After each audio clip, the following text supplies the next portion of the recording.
Ever since the United States and Israel attacked Iran, starting a war over a week ago, the world is on fire. Literally, the world's on fire. Tehran is on fire. Tehran, Iran is literally on fire because the United States and Israel struck oil depots in Tehran, and it looks apocalyptic. It is apocalyptic. It's a major city, as we all know, and that means that people's lives are in danger, their health is at risk. You can only think about, I don't even want to think about the environmental effects of oil depots on fire. And this is only, we're recording on Sunday. This is day 9 of this. And has the administration explained to us why we're doing this? Have you heard anything that makes sense to you? No, we have no idea what Operation Epic Fury is about, but we did hear from Pete Hegseth this week, who said that they are going to bring it all down on everybody and that this is just the beginning of it. So that's very far off from what we heard a couple of weeks ago about how this is going to be quick and this shouldn't be more than a couple of weeks. Right. I think we're gearing up for a much longer battle, and we don't even know why. Yeah, I still don't know why. Now, technically, the president, who's the commander in chief, is supposed to only do these kind of attacks without congressional approval because of an imminent threat. I know that presidents before him have been doing this as well, but at least they pretended to have a reason. Trump has given us several different reasons as to why this has happened. For one, the first one I heard was regime change. How's that going? There's no plan for one, as far as I know. No, they don't even know who that person would be to take over. And the one thing he did has been saying and been consistent about is that death will be inevitable. Like, we can guarantee that there will be deaths. Now, we were just talking this before we started the podcast that so the American reports are saying 7 service members have been killed so far, but you were telling me that you heard other information from other international outlets. Sources are reporting in Germany that their hospital, one of the hospitals that would take our soldiers, is at max capacity. And other outlets are saying that all of our bases have been hit out there and that there's thousands of casualties. And unfortunately, we're in this age of information where there's so much going around, but we don't know what's AI. We Right. don't know what's going on, but we definitely know that our government is not telling us the full story, and they haven't been for a long time. I saw a video the other day that the White House posted, and it was a sequence from Call of Duty, the video game, and they were trying to pass it off as if this was a real life thing that we were watching unfold in Iran. And so I think it's kind of really dangerous to be sharing news about this stuff right Yeah. now because we really don't have a super clear idea of what's going on. We have no idea. I mean, I can conjecture that they are trying to create chaos at home. I think that a lot of people are saying this is a distraction from Epstein files. I think it's both a distraction, but also if you were to review Project 2025, this is also part of the plan, right? The America First agenda has always been about these international attacks as well. Venezuela, Iran, Mexico. uh, and where else? Mexico, right, calling it the Gulf of America. And Trump promised to end forever wars, but he also promised other things as well. He doesn't really mean it. And I do think that, a lot of people became disillusioned with Democrats and Republicans after the war in Afghanistan, the war in Iraq.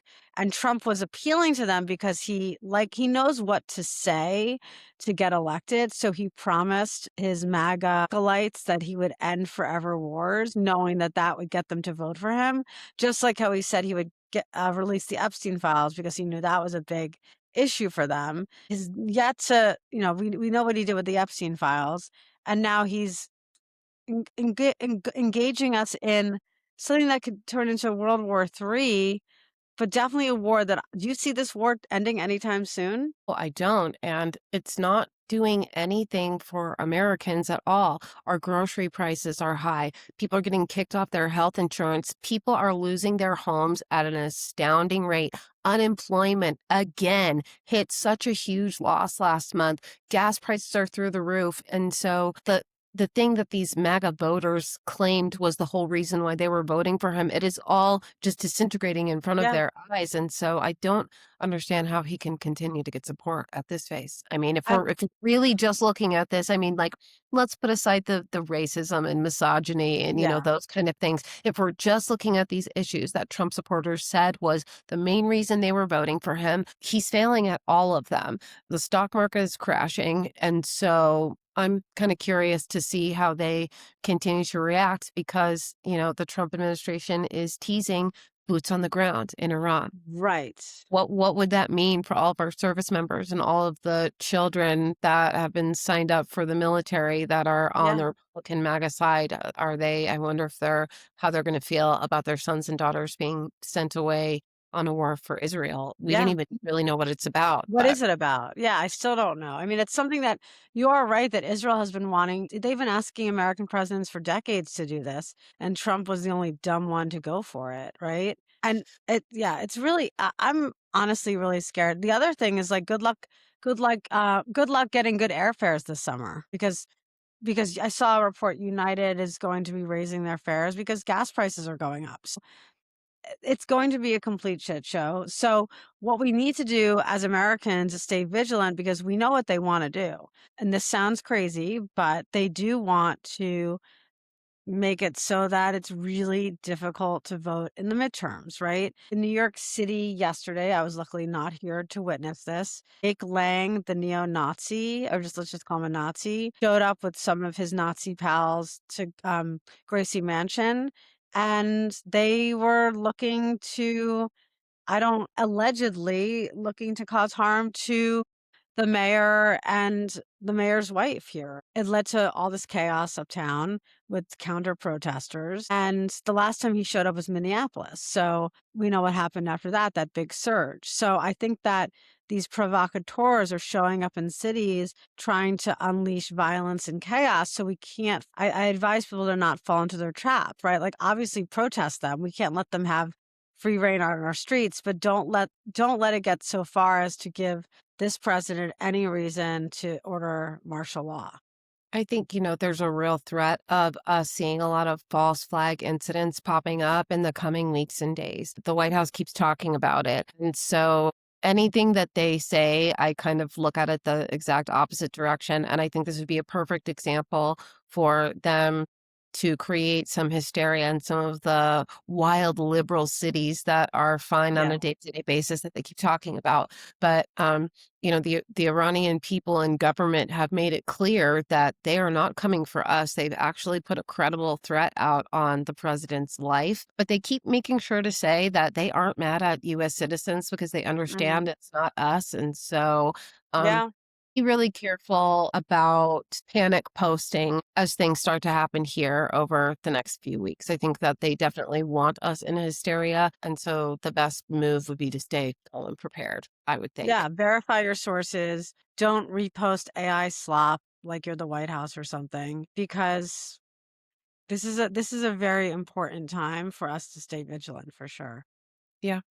Um, as we go into next week, I predict that we're going to have a lot more news because did you see what Lindsey Graham said this morning? What did he say? I'm not looking for a fair fight. If we get in a fight, I want to win it. I want to win it quick. I'm in Okay. Miami. You see this hat? Free Cuba. Stay tuned. Yeah. The liberation of Cuba is upon us. It's just a matter of time now. You see this hat? Make Iran great. President Trump said the only way to make Iran great is for the people to take over. We're marching through the world. We're cleaning out the bad guys. We're going to have relationships with new people that will make us prosperous and safe. I've never seen anybody like it. This is Ronald Reagan right. plus. Donald Trump is resetting the world in a way nobody could have dreamed of a year ago. He is the greatest commander-in-chief of all time. Our military is the best of all time. Iran is going down, and Cuba is next. All right. Well, So now not only are we in a conflict with Iran and Venezuela and, portions of Mexico, but I threaded this months ago, that Cuba is next. And I think that we're going to start to see the villains of the United States government doing things all over the place. And I hate to sound like a conspiracy theorist, but I think a lot of what the Trump administration is trying to do is to segregate us as Americans from the rest of the world by taking notes from people like Putin and Kim Jong Un. So Let's not let them. we're not sure what's in store for next week, but We'll be here discussing it. Have a good week, everyone. We'll be back next time.